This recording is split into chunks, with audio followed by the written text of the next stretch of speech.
أعوذ بالله من الشيطان الرجيم. بسم الله الرحمن الرحيم.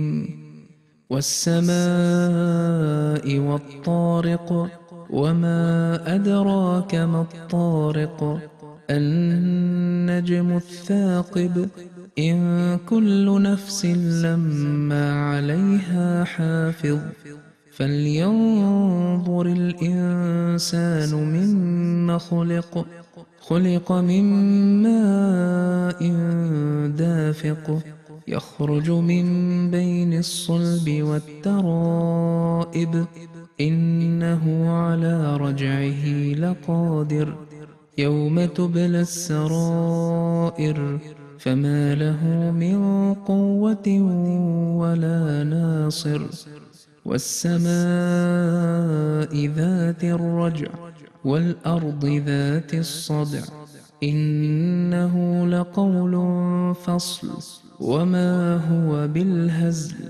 إنهم يكيدون كيدا وأكيد كيدا فمهل الكافرين أمهلهم رويدا.